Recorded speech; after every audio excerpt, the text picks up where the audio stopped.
सुकृताची जोडी माळो रे विठ्ठली आवडे सुकृताचे जोडी पुढे हाची उपदेश आता तरी पुढे हाची उपदेश आता तरी पुढे हाची उपदेश आता तरी पुढे हाची उपदेश आता तरी पुढे हाची उपदेश आता तरी पुढे हाची उपदेश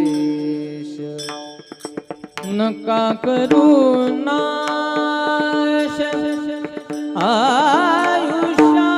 आयुष्याचा नका करू नाश आयुष्याचा नका करू नाश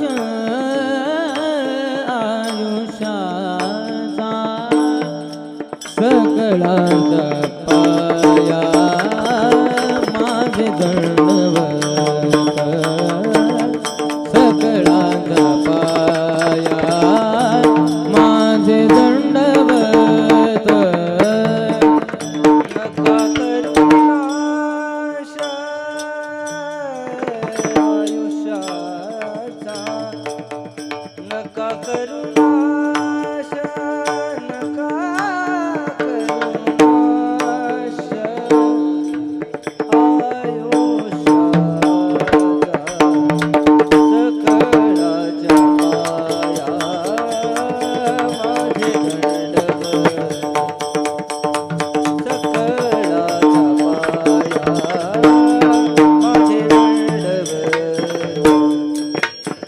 आपुलाले हित सत्य करा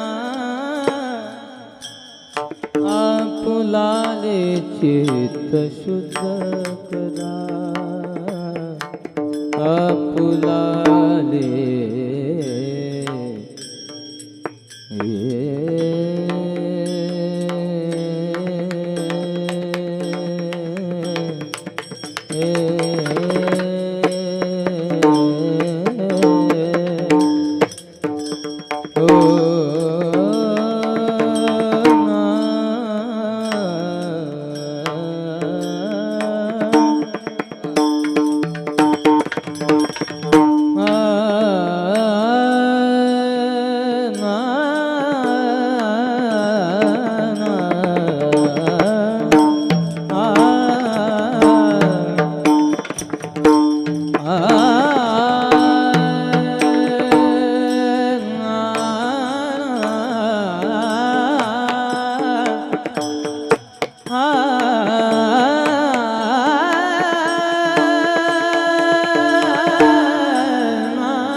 आपुलाले चित्त शुद्ध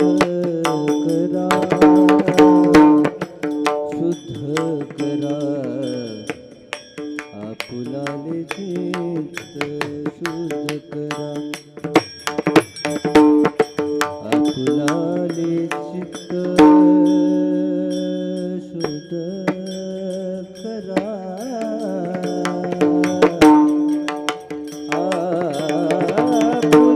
आपुलाले चित्त शुद्ध करा आपुलाले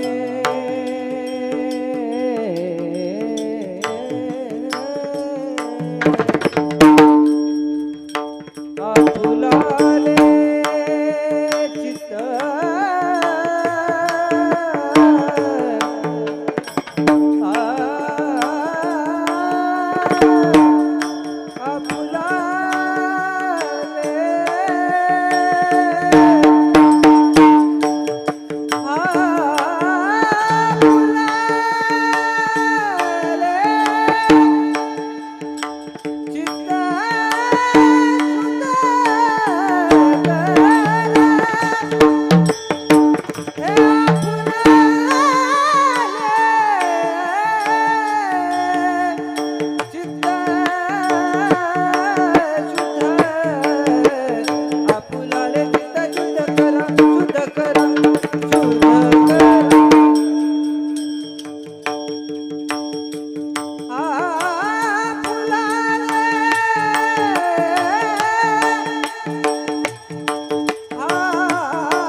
सगळ्यांचा पाया माझे दंडवत सकळांच्या पाया माझे दंडवत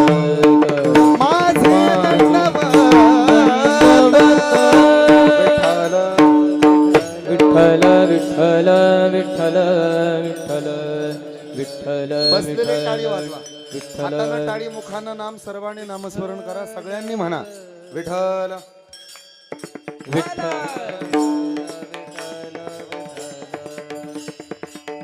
विठ्ठल विठ्ठल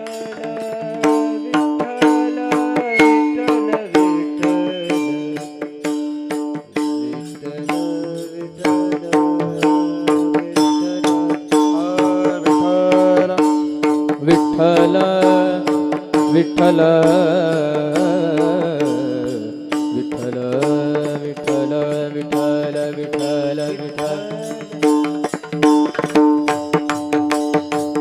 टाळी वाजवा.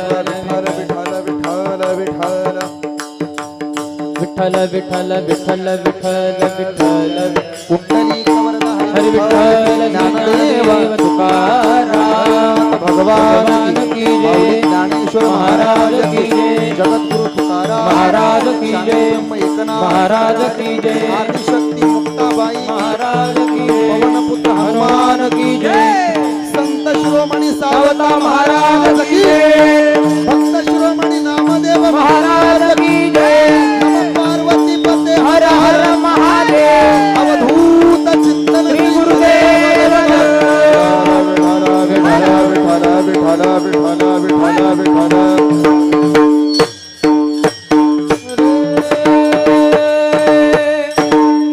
पंढरीनाथ भगवान की माऊली ज्ञानेश्वर महाराज की जगद्गुरु तुकाराम महाराज की. असं कीर्तन माझ्याकडे जय तुमच्याकडे.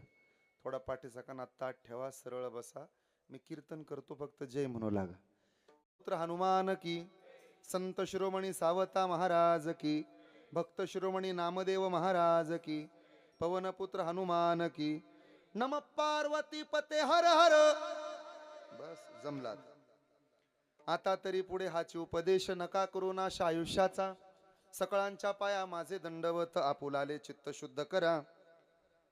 हित ते करावे देवाचे चिंतन करून आमन एकविध सकळांच्या पाया माझे दंडवत आपुलाले चित्त शुद्ध करा तुका म्हणे हित होय तो व्यापार करा काय फार शिकवावे सकळांच्या पाया माझे दंडवत आपुलाले चित्त शुद्ध करा समचरण सरोजम सांद्रणीला बुदाभम जगननिहित पाणी मंडनम मंडनानाम तरुण तुलसीमाला कंधरम कंजनेत्रम सदधवलहासम विठ्ठलम चिंतयामी दया ज्ञान शांती तिथे योगनिष्ठा मुखी दिव्य तेज दिसे संत श्रेष्ठा अलौकिक लीला किती आठवावे श्री संत सावता नमो नम्र भावे अलंकापुरी रम्य सिंहासनस्थं पदांबुज तेजस्फुर्तक प्रदेशम विधिंद्रादि देवो सदा स्तूयमानम समाधिस्थ मूर्तिं भजे ज्ञान देवम घ्यावी घ्यावी माझी भाक जरी का मागे न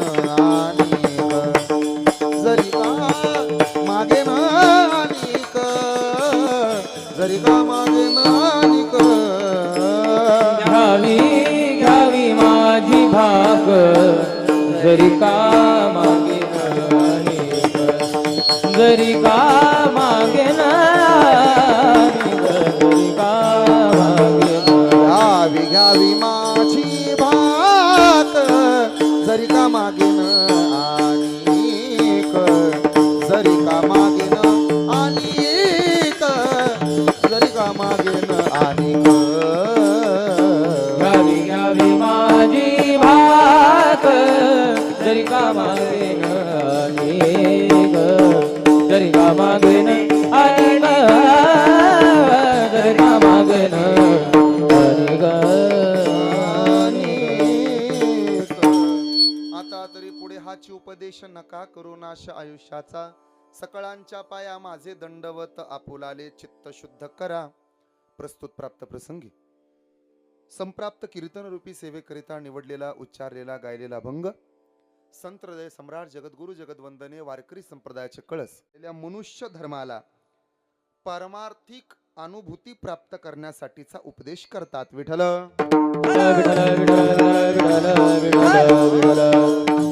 प्रपंच आणि परमार्थ ही मनुष्य जन्माच्या आयुष्याची दोन चाकं आहेत यातलं एखादं चाक जरी पाठीमागं राहिलं तरी दुसरं चाक कदाचित पुढे जाईल अशी शक्यता अजिबात नसते याचा अर्थ असा आहे एकाच नाण्याच्या दोनही बाजू असं जर आपण म्हणत असू तर ते साप चुकीचं आहे उलट प्रपंच आणि परमार्थ या दोन्ही गोष्टी सोबत घेऊन माणसानं आपलं आयुष्य व्यतीत केलं पाहिजे सावता महाराजांचा एक सुप्रसिद्ध अभंग आहे प्रपंच करोनी परमार्थ साधावा वाचे आळवावा पांडुरंग प्रपंच सोडावा आणि मग परमार्थ करावा अशी जगात कोण्याही साधूची शिकवण नाही स्वतः ज्यांनी ज्ञानोबरायांनी पाया रचला संप्रदायाचा त्या माऊलींचा उपदेश आहे असोनी संसारी जीवे वेगू करी वेद शास्त्र उभारी बाह्य सदा माऊली सांगते अवघाची संसार सुखाचा करीन एकट्या मनुष्याचा संसार नाही एकट्या ग्रामपंचायतीचा संसार नाही एकट्या गावाचा नाही एकट्या तालुक्याचा नाही एका जिल्ह्याचा नाही तिन्ही लोकांचा संसार आनंदे भरीन तिन्ही लोक काय केलं पाहिजे हो माऊली आम जाईन गे माये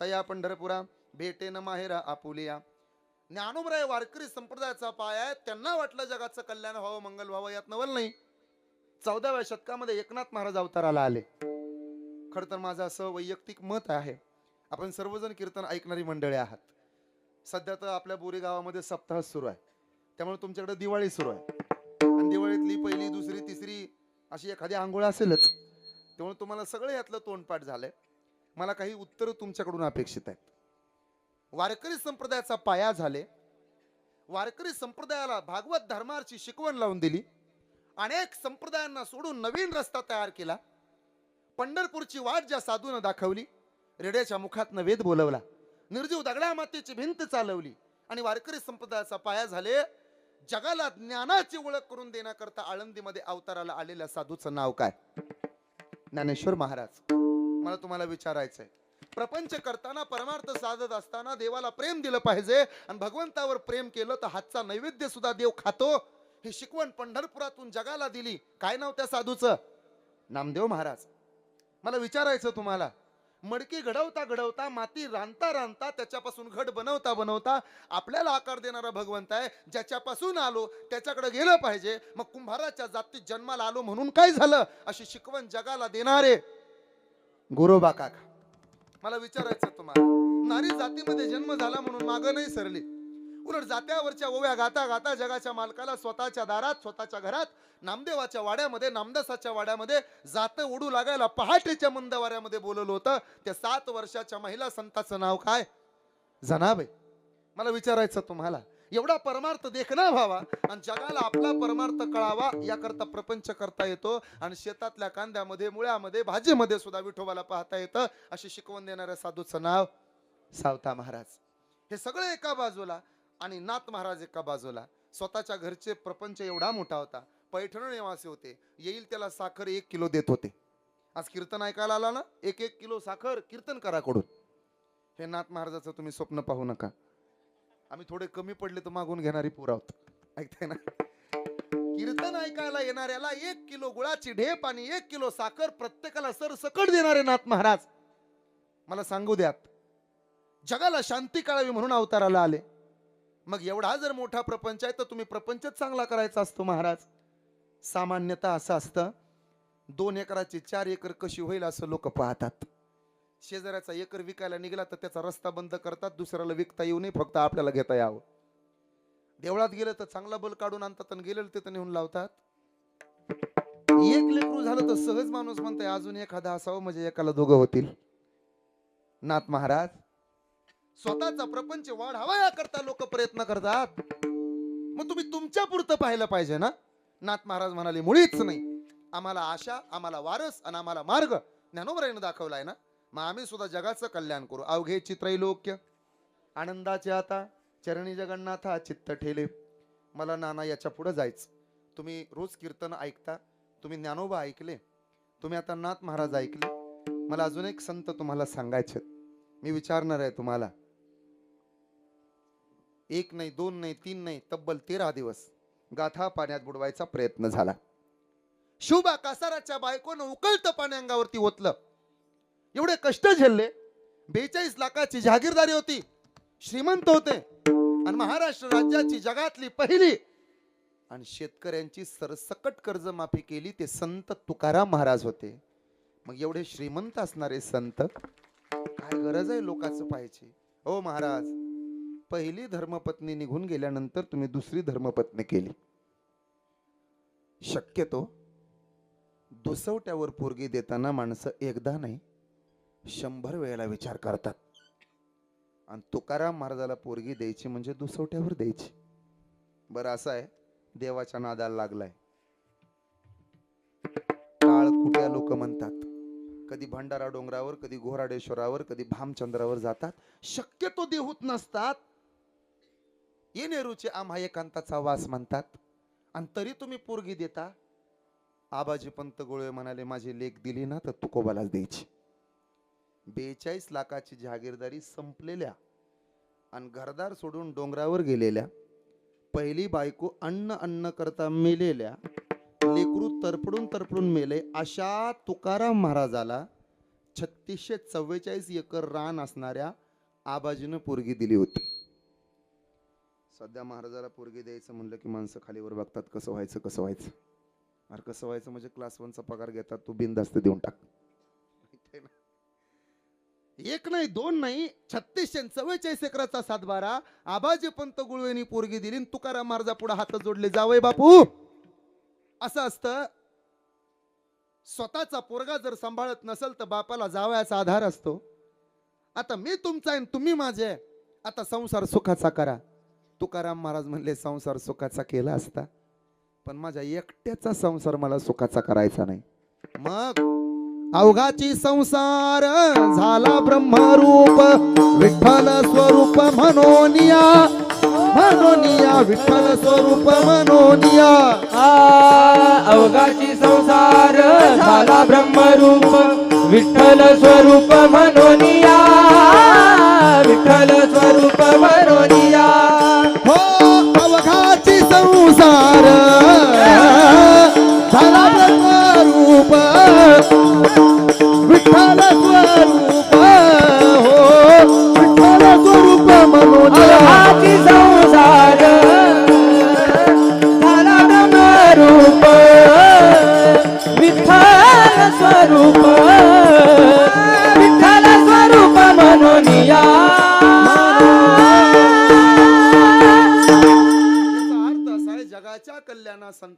होती देह कष्टविते परोपकारे, स्वतःचा प्रपंच पाहलाच नाही म्हणून आता तरी पुढे हाची उपदेश. जगाचं चांगलं व्हावं, तुमचं माझं कल्याण व्हावं म्हणूनच प्रयत्न केले ना. मुळात असं आहे, घर चांगलं चालण्याकरता 3 प्रकारची लोक घरामध्ये असावे लागतात. जांबुवंतासारखी, हनुमंतासारखी आणि अंगदासारखी. तेव्हा घर चांगलं चालतं, प्रपंच चांगला चालतो, माणसाची प्रगती होते. सप्ताह करण्यासाठी सुद्धा 3 प्रकारची लोक असतात. काही जांबुवंतांसारखे पाहिजेत, ऐकताय ना आपण, काही हनुमंतासारखे पाहिजेत आणि काही अंगदासारखे पाहिजेत. म्हणजे काही वृद्ध पाहिजेत, काही मध्यमवयीन पाहिजेत आणि काही उत्साही पाहिजेत. तेव्हा सप्ताह चांगला होतो. सगळेच जर जांबुवंत असले ना, स्थितीचा शोधही होत नाही आणि सप्ताही नीट होत नाही. सगळे जांबुवंत असले ना, पैसेच देत नाहीत ते लोक मग कीर्तन करायला. मग करा इथलाच एखादा उभान होऊ द्या मग, रामकृष्ण हरी विठ्ठल केशवान मंत्र हा जपावा सर्व काळ, ठाईचं बैसोनी करा एकचित्त आवडी अनंत आळवावा. जांबुवंत सुटतच नाही बिचारांच्या हातनं. बरं, सगळेच अंगदासारखे असून चालत नाही.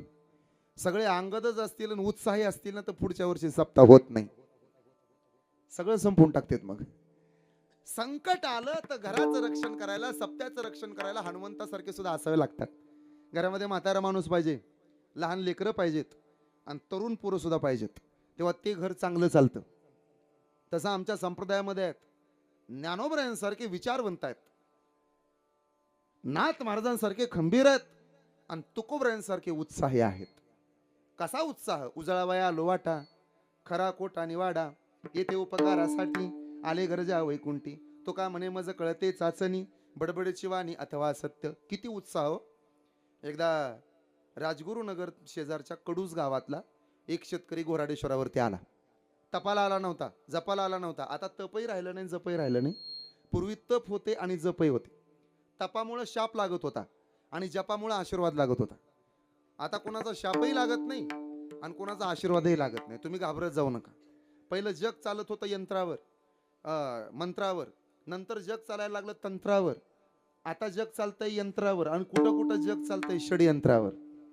ह्याला बोलवा, त्याला नको, त्याला मागं बसू द्या, आमक्याला पुढं बोलवा, हे षडयंत्र.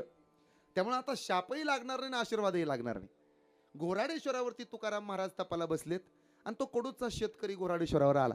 तुकाराम महाराजाला इतकं बरं वाटलं, बरं झालं म्हणे, 8 दिवस झालं दररोज इथे येतो, मला भेटायला कुणीच येत नाही, आज आलाय ना म्हणजे छान वाटलं. कधीच कीर्तनाला न येणारी माणसं जेव्हा कीर्तनाला येतात ना, तेव्हा कीर्तन करायला सुद्धा खूप आनंद होतो. बरं झालं तुम्हाला नाद लागला. परवा आमच्या गावामध्ये सप्ताह सुरू होता. कधीच कीर्तनाला न येणारा शेठजी रोज कीर्तनाला यायला लागला आणि पुढे येऊन बसायला लागला. मला एवढा आनंद झाला. काल शेवटचं कीर्तन, शेठला म्हणलं, शेठ काय नाद लागला होता मला भजनाचा, कीर्तनाचा. अहो कधी तुम्ही कीर्तनाला नाही, भजनाला नाही, कधी तुम्ही श्रावण पाळला नाही, कधी एकादशी धरली नाही तुम्ही, किती तुम्ही नको नको तसलं केलं हो. कधी तुम्हाला पंढरपूर दिसलं नाही जामखेडवरनं जाता जाता. त्या शेठला म्हटलं मी, का हो एवढं सगळं चांगलं आणि तुम्ही कधी भजनाला नाही आले, कीर्तनाला आले, बरं झालं तुम्हाला नाद लागलं. तो शेठ मला म्हणे, महाराज इकडे या, तुमचा गैरसमज आहे. म्हणलं कोणता? नाद बीद नाही लागला.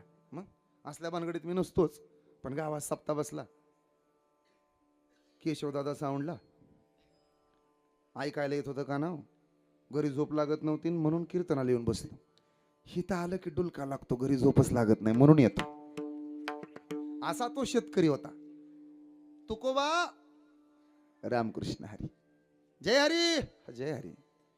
झाली का वारी? झाली, वारी झाली. चांगलं झालं असेल, चांगलं झालं. भेटला का देव? त्यासाठी तर गेलो होतो. चांगलं झालं असेल मग? हा सगळं जिथल्या तिथं झालं. काल्याचं कीर्तन झालं, माघारी फिरलो, गुरु पौर्णिमा झाली, आता सावता महाराजाची पुण्यतिथी झाली, आता काला, आता झालं मग सगळं व्यवस्थित. इथं का बसला? नामस्मरण करतो. काय करताय? जप करतो, जप. माणसानं 2 मणी जपावेत माझ्या आयानो. एक खिशातला मणी, त्याला पैसा म्हणतात, आणि दुसरा माळेतला मणी. पण या 2 मण्यामध्ये फरक असतो. माळेतला मणी आत ओढायचा असतो, जप कसे करतो आपण, आणि खिशातला मणी बाहेर ढकलायचा असतो. परत ऐका, पुण्य असं आत ओढायचं असतं, पाप असं बाहेर ढकलायचं असतं. म्हणून कीर्तनकाराचं दर्शनही रिकाम्या हाती कोणी घ्यायचं नसतं. हे आपलं केला इशारा जाता जाता. आला कशाला रे तुकोबा? किती दिवस झालं डोंगरावर येता? 8 दिवस झालं. आज कधी आला? सूर्य उगवताना आलो. माता माथ्यावरती आला जी. म्हैस चुकली आमची, दिसली का कुणाला? तुकाराम महाराज म्हणले, अरे नादवून गेलो होतो मी. डोंगरावर आलो, घरदार सोडलं, देहूमध्ये भजन होत नाही म्हणून घोराडेवर आलो. चिमण्या, पशु पक्षी शिवदा भजनाला येतात लेका. आणि मला असं वाटलं कुणीतरी आलं, मला असं वाटलं परमार्थातली शंका विचारल, मला वाटलं काहीतरी विचारल. मला असं वाटलं, काल मला एक प्रश्न विचारला. माझं कीर्तन झालं संभाजीनगरकडं आणि मी सांगितलं बाबा सगळ्यांनी आपापली माणसं मोठी करा, अमुक करा, तमुक करा. आणि कीर्तन झाल्यावर ते माझ्या गाडीजवळ आलं आणि मला म्हणतंय, महाराज भावकीतलं दूध घेतलं तर चालतंय का? मी म्हणलं म्हणजे म्हणजे तसं नाही, रतीब लावायचं मग दुसऱ्याच लावण्यापेक्षा भावकीचं लाव का? मी म्हणले मला विचारू नको, तुकारामाला विचार. त्यांनी पावडरीवर बंदी आणली आता, हे त्या तुकारामाच. मला असं वाटलं होतं परमार्थिक शंका विचारायला आला असशील घोराडेश्वरावर, आला त्याला खुशाल म्हणतो म्हैस कुठं आहे? अरे येड्या, कुठवर म्हैशीचा शोध घेतो? कशाला ती म्हस शोधून राहतो? कधीतरी देव पहावया करी सायास, देव पहावया करी सायास, न धरी हे आस नाशिवंत, न धरी हे आस नाशिवंत. देव पाहावया करीव सायास, देव पाहावया करीव सायास, आस नाशिवंत, न धरी आस नाशिवंत. देव पहावया करी सायास, न धरी आस नाशिवंत, न धरी आस नाशिवंत. देव पहावया करीव सायास, न धरी आस नाशिवंत, न धरी आस नाशिवंत.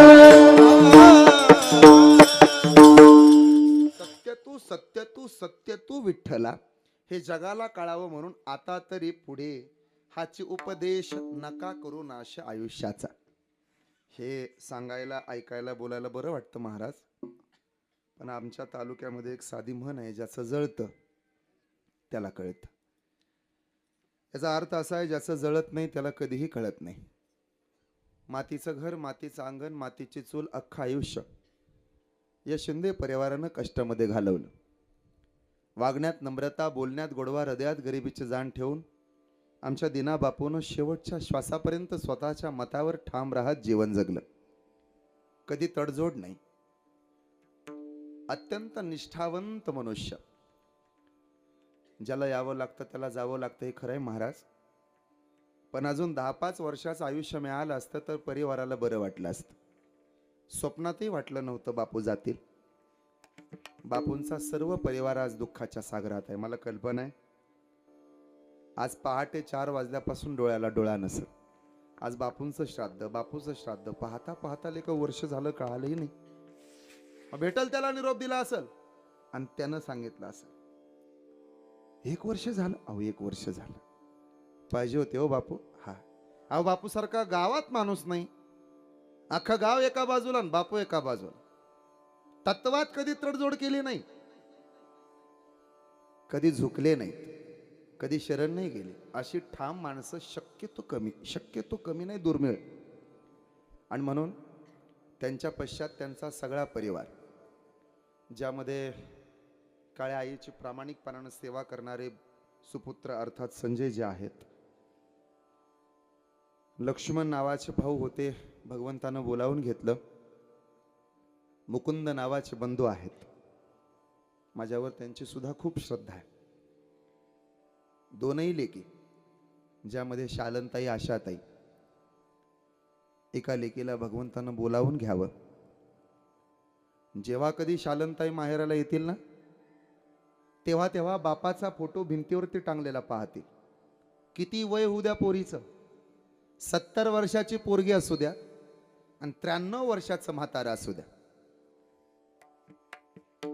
पोराची परवानगी काढते, टमटम मध्ये बसते, टमटम एस टी स्टँड वरती जातं, मग एस टी स्टँड वरती जाऊन एस टीला हात करून बस मध्ये बसते, बस गावात उतरते, गावात बस उतरली की भावाचं लेकरू न्यायला आलेलं असतं, गाडीवर बसते आत्या त्या पोराची आणि दारात येते शालन मावशी सारखी माय आणि दारात आली की मग अगोदर बापाच्या चपल्या कुठं सोडल्यात पाहते, चपल्याकडे लक्ष जातं आणि तिच्या ध्यानात येतं बापू घरात आहेत, आबा घरात आहेत, तात्या घरात आहेत, कुठं गेले नाहीत, असतील घरात.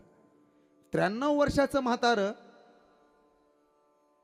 जेवायला बसलेलं असतं, त्याला मांडी घालून बसता येत नाही, काठीचा आधार घेत भिंतीच्या कडेला टेकलेलं, एक पाय गुडघ्यातनं वाकवलेला वरती घेतलेला, दुसरा मांडी घालायच्या हिशोबानं पण जमिनीवर बसलेला, एका हातानं ताट धरलेलं आणि थरथर कापणाऱ्या हातानं घास मोडतं, तोंडामध्ये घालतं, चावत नाही त्याला, इतकं वय झालं. आणि तेवढ्यात मग त्याचंच पोरग घेऊन आलेलं असतं लेकीला आणि त्याचा नातू मोठ्यानं हाक मारतो, आजोबा आत्या आली आत्या. वाढलेलं ताट माघारी सारत, वाढलेलं ताट, हातातला घास खाली ठेवतं ताटात. सुनबाई म्हणते बसा, अगं थांब ग दीदी आली. खरकट्या हातानं हातात काठी घेतं, काठी लटलट लटलट लटलट लटलट कापते, काठी टेकत चौकटीतनं बाहेर येतं, पायऱ्या उतरायचा प्रयत्न करतं, तेवढ्यात लेक वरती येते, आबा जेवत होतं कशाला बाहेर यायचं. अगं दम नाही निघला मला, तू आली इकडं आण पिशव्या, राहू द्या माझं मी घेते. 93 वर्षाचं म्हातारा असू देत पण लेकीच्या हातात पिशवी ठेवत नाही, माझ्याकडे आण म्हणतं. हे एवढ्यावर थांबत नाही, आतमध्ये जातं, भाकरीच्या 2 तुकड्या आणतं, एक तुकडा उजव्या हातानं टाकल, दुसरा तुकडा डाव्या हातानं टाकल, कडा बोट मोडल, आली माझी डॉक्टरीन, आली माझी वकिलीन, मग लेकीला घरात प्रवेश आहे, तोपर्यंत नाही. मरू द्या बाप, जीवनात परत कधी माहेरात गेलात तर तुकडा कोणी अंगावरून टाकणार नाही, जिंदगीत परत कोणी तुमची दृष्ट काढणार नाही, मायबाप मेले तर परत लेकीला सुद्धा जाऊ वाटणार नाही, हे सूत्र असतं. आज संजयजी किती मोठे होतील, किती श्रीमंत होतील, पण बाप घरात असताना जेवढं घर वजनदार असतं तेवढं घर बाप गेल्यानंतर नसतं. बापाचा किती मोठा फोटो बनवा, गावभर लावा तुम्ही, पण बापू असताना जेवढं घराला वजन तेवढं बापू नंतर नाही. मी तुम्हाला कमी नाही समजत संजयजी, पण क्षमा मागून बोलतो, आज बापूंचे खूप मित्र समोर आहेत, माझ्यावर प्रेम करणारीच मंडळी आहेत सगळी. आदरणीय भारत नाना आहेत, राम नाना आहेत, सतीश नाना आहेत, इकडं वाघमोडे महाराजाला माहीत आहे, हे सगळे माझ्यावरती प्रेम करणारीच मंडळ आहेत. श्रद्धेय रमेश जे आहेत, संदीप जे आहेत, संतोष सर आहेत, हा सगळा मित्र परिवार आहे, दिलीप दादा आहेत, या सगळ्यांनी पाहिलंय बापूंचा स्वभाव. आता शोधायचं म्हटलं ना तर फक्त या फोटोत पाहावं लागतं, ना त्यांचा आवाज येईल ना त्यांचे शब्द कानावरती येतील, अजिबात नाही. तळहातावरती 5 रुपयाचं नाणं टेकवणारा आजोबा एका बाजूला, पोरगी श्रीमंत होईल, मोठं घरानं बघून तिला दिलं जाईल, पण आजोबांना तळहातावरती दिलेल्या 5 रुपयाची किंमत नवऱ्यानं दिलेल्या लाखात नाही. नातू मोठा होईल, कंपनीत नोकरीला लागल, म्हाताऱ्यानं 50 रुपये देऊ देत, त्या 50त जेवढं प्रेम असतं तेवढं प्रेम कंपनीनं दिलेल्या लाखातही नसतं. बरं, सामाजिक क्षेत्रातही काम केलं बापूनं, मोठ्या कंपनीमध्ये अगदी अनेक दिवस पद भूषवलं, गावच्या सोसायटीमध्ये सुद्धा सदस्य म्हणून काम पाहिलं, सगळी पदं भूषवली, सगळं जग पाहिलं, उन्हाळे पाहिले, पावसाळे पाहिले, सुख पाहिलं, दुःख पाहिलं, सगळं पाहिलं, पण जगाचा निरोप घ्यावा लागला. माझं असं वैयक्तिक मत आहे, ज्याला यावं लागतं त्याला जावं लागतं, पण मनुष्य निघून गेला की मग आपल्या ओठावरती शब्द उमटले पाहिजेत. उत्तम चिवूरे कीर्ती मागे, उत्तम चिवूरे कीर्ती मागे, उत्तम चिवूरे, बेस द्या मला, दीक्षित बेस. उत्तम चिवूरे. तुका म्हणे कामरानेची सरे, तुका म्हणे कामरानेची सरे, तुका म्हणे कामरानेची सरे, तुका म्हणे कामरानेची सरे, तुका म्हणे कामरानेची सरे, क्या बात है. तुका म्हणे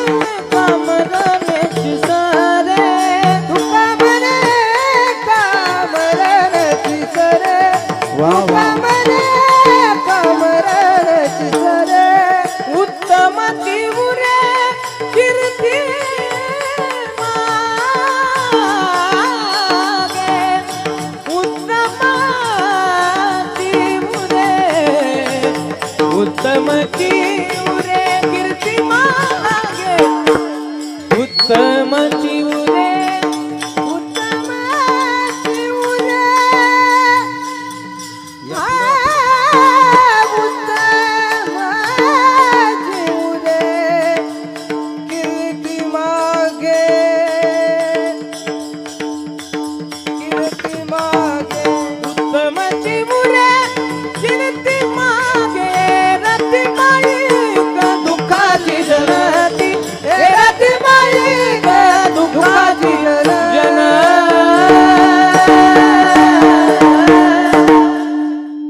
समस्त शिंदे परिवाराचं कौतुक. सुशलो मातृ पुण्यनं पितृ पुण्यनं चतुरतः उदार वंश पुण्यानं आत्मपुण्यानं सभाग्यता असा असणारा आमचा हा शिंदे पाटील परिवार. बोरी समस्त ग्रामस्थ मंडळी, गावचं भजनी मंडळ, श्रद्धेय आदरणीय डोंबाळे नाना आज कीर्तनात उभे आहेत. त्यांच्याकडे बघून आम्ही परमार्थाला लागलेली पोरं आहोत. आम्ही जेव्हा लहान होतो तेव्हा त्यांचा खूप चांगला काळ, त्यांच्याकडेच बघून अनेक पारमार्थिक पोरं तयार झाली, त्यातलेच आम्ही सुद्धा आहोत. बाकी वाघमोडे महाराजांपासून इकडं नानांपर्यंत माझ्यावर प्रेम करणारं भजनी मंडळ, श्रद्धेय आदरणीय पितृतुल्य गावचं सामाजिक आणि प्रतिष्ठित व्यक्तिमत्व, या गावचं वैभव सुभाष बापू शिंदे. मला त्यांच्यामुळं आज तारीख घेण्याचा योग आला. खरं तर आजची तारीख म्हणजे गेलेली तारीख किती प्रयत्न करून मिळवावं लागले. असं काय मी लई मोठा महाराज नाही आहे, पण अनेक प्रयत्नांना आजची तारीख मिळाली. काय होतं, जवळची सगळी माणसं जर एकत्र आली तर थोडी आमची पण तारांबळ होते, नेमकं कुणाकडे बघावं. पण बापूंचं पारडं जड ठरलं आज, आणि त्यामुळे बोराटे महाराज थेट संभाजीनगर मार्गे इथपर्यंत पोहोचले. म्हणजे तुम्ही म्हणाल नात्या पुत्याचे महाराज तिकडे कशाला गेलते, कीर्तनालाच गेलते, दुसऱ्या कशाला जात नाहीत. बाकी सगळेच मग माझ्यावर प्रेम करणारे. राम नानांनी पहिल्यांदा मला इकडे आणलं, कितीतरी चांगलं नियोजन केलं होतं. मी अजून आठवतो त्यांच्या घरचं नियोजन फार सुंदर. सगळा अख्खा परिवार गोड आहे. भारत नानांचा असेल, श्रद्धेय सतीश नानांचा असेल, सगळेच परिवार चांगले आहेत माझ्यावरती. ज्यांचं प्रेम, श्रद्धेय आदरणीय शेळगाव गावचं वैभव आणि भूषण सुभाषदादा आज समोर बसलेत. दुधाळ परिवार आहे, मला खूप आनंद आहे. गणेश जे आहेत, आदित्य महाराज आहेत, अविनाश महाराज आहेत, चोपदार तर काय बोलायचं कामच नाही.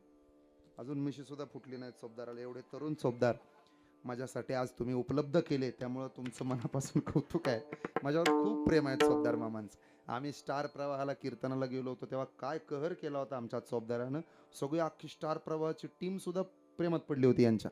असं सगळे ही मंडळी आहेत. साऊंड सिस्टम सुद्धा खूप गोड आहे. मला वाटतं जगतापांचा साऊंड असावा. आणि याचं सगळं ऑपरेटिंग अगदी साई साऊंड म्हणून जो प्रचलित आहे, प्रसिद्ध आहे, महाराष्ट्रामध्ये खूप मोठं नाव आहे. आणि आपल्या आता बोरीमधल्या सप्ताहाला ज्यांचा साऊंड आहे ते आदरणीय केशवदादा मोरे. एकदा त्यांच्यासाठी टाळी वाजवा मनापासून. काय आहे, अर्जुनाचा रथ तेव्हाच नीट चालतो जेव्हा केशवानं त्याचं सारथ्य करावं लागतं, आणि ते चांगलं सारथ्य करतायत. तुमचं कौतुक, तुमचा अभिमान. बाकी या कुटुंबावर प्रेम करणारी मंडळी, ज्ञात अज्ञात सगळी मंडळी, आमचा अभिदादा महाराज पाठीमागं बसलेत. एखाद्याचं नाव राहिलं असेल तर क्षमा मागतो, बोलता बोलता एखाद्याचं नाव राहू शकतं. आपण नावावर प्रेम करणारी मंडळी नाही आहोत, आपण भगवंताच्या नामावर प्रेम करणारी मंडळी आहोत. त्यामुळे भगवंताचं नाम आपल्याला आवडतं. अभंगाचा प्रतिपाद्य विषय मला तुमच्यासमोर मांडायचा आहे. अभंगाचा भावार्थ तुमच्यासमोर मांडायचा आहे.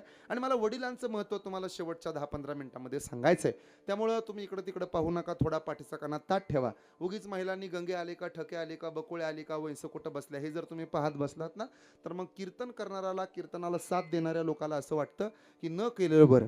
त्यामुळं सरळ ताट बसा, नामचिंतन करा. जो काही तास दीड तास आपल्या आयुष्यामध्ये तुमच्या वाट्याला आलेला आहे तो अगदी प्रेमानं नामस्मरण तुम्ही केलं पाहिजे. उगी मोबाईल काढू नका, त्याच्यामध्ये बोटं घालू नका. काय अडचण आहे, आपण फिरायला जरी गेलो ना तरी फिरायचं, पाहायचं राहतं बाजूला. काढला मोबाईल, बसला शूटिंग काढ, मध्ये सगळं राहून जातं. देवदर्शनाला गेलं तरी मोबाईलमध्येच फोटो काढत राहतो. पहिलं टेन्शन फोटो काढायचं, दुसरं टेन्शन तो नीट आलाय का त्याचं, तिसरं टेन्शन फिल्टर लावायचं, चौथं टेन्शन व्हॉट्सअपला स्टेटस ठेवायचं, आणि सगळ्यात मोठं टेन्शन ज्याच्यासाठी फोटो ठेवलेला असतो स्टेटसला ते तर बघतच नाही. सगळं गेलं ना. मग म्हणून जो काही वेळ आपल्या आयुष्यात मिळालाय त्याचा पुरेपूर फायदा करून घ्या. आपलं आयुष्य वन मोर पण नाहीये आणि वन्स मोर पण नाहीये. दिस इज द लास्ट चान्स. आपण लय पुण्यवान आहोत म्हणून देवाने जन्माला नाही घातलं आपल्याला. लय पाप केली म्हणून देवाने जन्माला घातले. शेवटची पाळी, एक मनुष्य जन्म. अरे बाबा हे सोनं कर. Opportunity is the one time knock your door. हे ओळखान संधीचं सोनं करावं. बस पुन्हा नाही हा नरदेह. अनेक पाप घडली. तुकोबरांचा एक प्रसिद्ध अभंग आहे. महाराज म्हणाले लई पाप केली, लई फार पाप घडली आणि अनंत पाप घडल्यामुळं फार पाप जन्मायने घडे पातकाचे मूळ. आणि म्हणून तुला जन्माला यावं लागले. तसा लई पुण्यवान आहे म्हणून माणसाचा जन्म नाही मिळाला. लई पाप केलं म्हणून मनुष्य जन्माला आला. आता आलात ना तर एवढं चांगलं वागा. पारमार्थिकही श्रीमंती वाढवा आणि प्रापंचिकही श्रीमंती वाढवा. खरा श्रीमंत कोण तुम्हाला माहिती आहे? ज्याच्याकडं अंथरुणासोबत झोप आहे, ज्याच्याजवळ अन्नासोबत भूक आहे आणि स्वतःच्या ओंजळीतला दुसऱ्याला दान देण्याची दानत आहे. गावातला खरा श्रीमंत फक्त तेवढाच आहे. हे लक्षात ठेवा. स्वतःची ओंजळ भरली ना तर दिलं पाहिजे. भरपूर लोक श्रीमंत आहेत महाराज पण दानशूर नाही आहेत. काही लोकांच्या जवळ फार मोठ्याले बेड आहेत पण त्यांना झोप नाही लागत. घोटाळा असा आहे, एखादा फ्लॅट झाला, एखादा बंगला झाला, एखादा घर झाला म्हणजे लोकांना वाटतं आम्ही सुखी झालो. अरे जग बदललंय. ज्या माणसांवर प्रेम करतो ती माणसं आपली राहिली नाहीत. ज्या गावावर प्रेम करतो ते गाव आपलं राहत नाही. इथं वार बदलला तरी देव बदलणारी माणसं आहेत. सोमवार झाल्यानंतर महादेवाला किंमत नाही. मंगळवार संपल्यावर देवीला कोण विचारत नाही. मार्गशीर्ष महिन्यातल्या गुरुवारीच फक्त त्या महालक्ष्मीला किंमत आहे. परत तिचं नाव सुद्धा वर्षभर बाया काढत नाहीत. पण त्या दिवसापुरती एवढी इज्जत त्या देवीला. आटपाट नगर होतं, तिथे एक राजा होता. राजाचं नाव होतं भद्रश्वा, राणीचं नाव होतं सुरचंद्रिका. या दोघांना एक मुलगी होती, तिचं नाव होतं शांबाला. बरं हे सगळी कथा वाचताना त्या बाईची ना सगळी कामं सोबत चालू असतात. गॅसवर दुधाचं पातेलं ठेवलेलं असतं, पोराला खायला भात भाजी दिलेली असते, डाळ भात करून दिलेला असतो, सासूबाईला भुमुगाच्या शेंगा दिलेल्या असतात, आत्या फोडत बसा म्हणलेली असते आणि मग कथा वाचते. आटपाट नगर होतं, तिथे एक राजा होता. राजाचं नाव होतं भद्रश्वा आणि तिच्यासारखं मॅनेजमेंट कोणाला जमणार नाही. बरोबर टाईममध्ये संपवायचं असतं तिला. आटपाट नगर होतं, तिथे एक राजा होता. राजाचं नाव होतं भद्रश्वा, राणीचं नाव होतं सुरचंद्रिका. पाप्या कुत्रहान. या दोघाला एक मुलगी झाली, तिचं नाव होतं शांबाला सुरचंद्रिका. दिसायला खूप सुंदर होती पण थोड्या मोठ्यांना उलट बोलत होती. एके दिवशी देवीला वाटलं राणीला मागच्या जन्माची आठवण देऊन पाहावी. फाटकं लोट घातलं, काठी घेतली टेकायला. काठी टेकत बोरी गावामध्ये आली. दासीने पाहिलं. दासीने कोण ग तू थेरडे, इथं कशाला आली? राणी साहेबांना दूध वातू जाईल. आत्याबाई दूध वातू जाईल, जरा हातातलं काम बाजूला ठेवा. राणी साहेबांना पाहिलं तर मलाच ओरडतील. त्या तुझी राणी मागच्या जन्मी दासी होती. थोड्या मोठ्यानं उलट बोलायला लागली. गर्वानं दाटली. देवीला विसरली म्हणून मी इथं आले, परंतु अहंकार तिला झालेला आहे. मागच्या जन्मात एकदा शेतामध्ये गेल्यानंतर काही सुवासिनी महालक्ष्मी व्रत करत होत्या. तिनं त्या महालक्ष्मीच्या व्रत करणाऱ्या सुवासिनींना विचारलं, जे व्रत तुम्ही सांगताय करताय ते तुम्ही मला सांगाल का? उतणार नाही, मातणार नाही, घेतला वसा. हाय की पाठ तुमचं सुद्धा. एका दिवसापुरती इज्जत देवीला, गेले विसरून खऱ्या देवा. हे असं झालंय. हे जग विरोधात जातं यात काय नवल आहे? भक्त विरोधात जातात यात काय नवल आहे? अरे घरातली माणसं विरोधात जायला नाही. ज्याच्या बरोबर 15 वर्ष संसार केलाय त्याच नवऱ्याच्या नावावरचे पैसे मिळावेत म्हणून खुशाल 3ऱ्या मजल्यावर गॅलरीमध्ये बाईनं डक्ट बांधला हो. आणि नवऱ्याला पुरताना त्याचा पाय हल्ला म्हणून गौंडी घाबरला. खर तर त्यानं गौंड्याचं पाय धुवून पाणी पिलं पाहिजे. गौंडी तारी त्याला कोण मारी, आता मेलाच होता तो. कोणावर विश्वास ठेवा? जग बिथरलं, बिघडलं. कुत्र व्हायला 12 कोटी रुपये घालवतात का कुठं? कुत्र व्हायला, माणूस होण्याचा प्रयत्न करायच्या काळामध्ये माणसं कुत्र व्हायला 12 कोटी रुपये घालवायला लागली. कुत्र व्हायला लोकांनी हाड हाड म्हणावं ही भावना तयार झाली लोकांच्या मध्ये. आणि लोक म्हणतात समाज सुधारला. म्हणून आता तरी पुढे हाची उपदेश. तुकोबरांना उपदेश करावा का वाटला? याचं एकमेव कारण, जग चुकीच्या मार्गाने जायला लागलं. जग नको तिकडे जायला लागलं. सार्थकता आणि निरर्थकता यातला फरक लोकांना कळेनासा झाला. आपण जन्माला आलो, नरदेह निधान लागले हाती. देवानं दिले इंद्रिय हात पाय कान, डोळे मुख बोलाया वचन. जेणे तू जोडसी नारायण, नासे जीवपण भवरोग. डोळे डोळ्याच्या जाग्याला, कान कानाच्या जाग्याला, नाक नाकाच्या जाग्याला एवढा सुंदर नरदेह दिला आणि त्यातली त्यात भारतात दिला. तुम्ही कधी कल्पना केली का आपण ज्या भारतात जन्माला आलो ना ते देवघर आहे? सांगतो तुम्हाला, ऐका. हे विश्वाचे माझे घर जर असं असेल ना तर ऑस्ट्रेलिया नावाचा देश घरातला हॉल आहे, अमेरिका घरातली तिजोरी आहे, चीन घरातलं भांडारगृह आहे, पाकिस्तान घरातल्या कुरापती आहे, डेन्मार्क घरातलं किचन आहे, थायलंड घरातली मास्टर बेडरूम आहे, युरोप घरातली ओसरी आहे, जपान घरातलं मिनी मेडिकल आहे, पण आपला भारत देश या संपूर्ण विश्वरूपी घरातलं देवघर आहे हे कधी विसरू नये. या देवघरात जन्माला आलो आपण, नशीबवान आहोत आपण. पण आपल्याला लक्षात नाही या देशाची किंमत, या महाराष्ट्राची किंमत. कसं आहे, पिकतं तिथं विकत नाही, हे सूत्रच आहे. आम्ही परवा दिल्लीला गेलो होतो कीर्तनाला. आताही परत पुढच्या महिन्यामध्ये मी कीर्तनाला तिकडे चाललो. काय लोकांना अप्रूप वाटत होतं, आमच्या महाराष्ट्रातनं महाराज आले, महाराष्ट्रातनं महाराज आले. विमानतळापासून आमचं स्वागत केलं लोकांनी. पायघड्या टाकल्या होत्या जवळपास 200 मीटरच्या. काय स्वागत केलं जंगी. 10-5 हजाराचे फटाके फोडून. किती किती त्यांना आनंद, का तर आपल्या महाराष्ट्रातनं आले, आपल्या महाराष्ट्रातनं आले. हे पिकतं तिथं विकत नाही.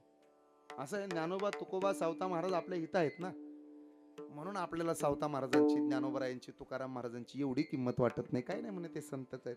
पण लक्षात ठेवा, महाराष्ट्रातनं हे संत वजा केलं तर महाराष्ट्रात काय राहतं. क्षमा मागून बोलतो, एखाद्या गावामुळे माणूस कधी मोठा होत नसतो, माणसामुळे गावचं नाव मोठं होतं. गावानं असं नाही म्हणायचं आमच्या गावातला आहे ना, आम्ही त्याला मोठा केलाय, आमच्यामुळं तो आहे. अजिबात नाही. अरे त्याच्यामुळं तुमच्या गावचं नाव 4 चौकात घेतलं जातं. गावामुळं माणूस कधी मोठा होत नाही, माणसामुळं गाव मोठं होतं. समाजामुळं कधीच कुठला माणूस मोठा होत नाही. काय नाही म्हणे तो आमच्या जातीचा आहे ना, आम्ही त्याला मोठा केलाय ना, आमच्यामुळं तो मोठा झाला. अजिबात नाही. त्या माणसामुळे तो समाज मोठा होतो, हे विसरू नये. त्या समाजातनं ते संत, ते माणसं, ते महासुधारक लोक वजा केली तर काय राहते शिल्लक, हे कधीतरी लक्षात ठेवा. महाराष्ट्रातनं ज्ञानोबा तुकोबा वजा केलं तर काही शिल्लक राहणार नाही. तुकाराम महाराज आम्हाला उत्तर द्या, आमचं वाटोळ होतंय असं तुम्हाला वाटते, नेमकं का वाटतं. महाराजांनी उत्तर दिलं, कलियुगातल्या माणसाजवळ 3 दोष आहेत. कोणते. अल्पभाव, अल्पमती, अल्पभाव अल्पमती, अल्प आयुष्य नाही हाती, अल्प आयुष्य नाही आदी, अपराधाची ओढिलो मूर्ती, अपराधाची ओढिलो मूर्ती, अहो वेद मूर्ती परियेसा, अहो वेद मूर्ती परियेसा, अहो वेद मूर्ती परियेसा, अहो वेद मूर्ती परियेसा, किती दोषा देऊ परिहार, किती दोषा देऊ परिहार, किती दोषा देवो परिहार, किती दोषा देवो परिहार. अल्पभाव अल्पमती, अल्पायुष्य नाही हाती, अपराधाची ओळीलो मूर्ती, अहो वेद मूर्ती परियेसा, परियेसा, किती दोषा देऊ परिहार. ज्या गोष्टीसाठी नरदेह दिलाय त्या गोष्टीलाच लोक विसरले. दिवे दिला देह भजना गोमटान, तो या झाला फाटा बाधिकेचा. हे लक्षात राहू द्या. एक मोठं उदाहरण देतो, महाभारतात नेतो तुम्हाला, लगेच माघारी आणतो, फक्त थोडे कान मला द्या. झालं असं, महाभारत युद्धाचा दिवस 9वा होता. एका बाजूला पांडव होते, क्षत्रिय होते, आणि दुसऱ्या बाजूला कौरव होते. 100 कौरव एका बाजूला आणि 5 पांडव एका बाजूला. कधी कधी मला महाभारताचा अभ्यास करताना असं वाटतं, मनात येतं, माणसाला बहिरेपण असलं तर माणसानं बहिरं व्हावं, पण कान असून बहिरेपण येऊ नये. माणसाला अंधत्व असेल तर माणसानं आंधळ व्हावं, डोळे असून कधी आंधळेपणाची नाटकं करू नयेत. धृतराष्ट्र जन्मतः आंधळा होता, मग गांधारीनं डोळ्यावर पट्टी बांधायची गरज काय होती. कदाचित गांधारीच्या डोळ्यावर पट्टी नसती तर कौरव कधीही पांडवांच्या विरोधात गेले नसते. कोण्या आईला वाटतं आपलं लेकरू चुकीच्या मार्गाने जावं, कोण्या आईला वाटतं आपल्या पोरांचं वाटोळ व्हावं, कोण्या आईला वाटतं आपली लेकरं मरावीत. खानदानी माय असते ना, शाळेतनं जर लेकरानं पेन चोरून आणला तर त्याला संध्याकाळी मार देते, हे परत नाही चोरी करायची. 100 पोरं होती गांधारीला. गांधारीच्या डोळ्यावर पट्टी बांधलेली होती, ती आंधळी नव्हती. तिला दिसत होता आपला दुर्योधन चुकतो, तिला दिसत होता आपला दुःशासन चुकतो. स्वतःच्या सख्या भावजाईला, चुलत भावजाईला, वहिनी मांडीवर येऊन बस असं म्हणण्याची मजाल आपल्या पोराची गेली. हे काय गांधारीला माहिती नव्हतं.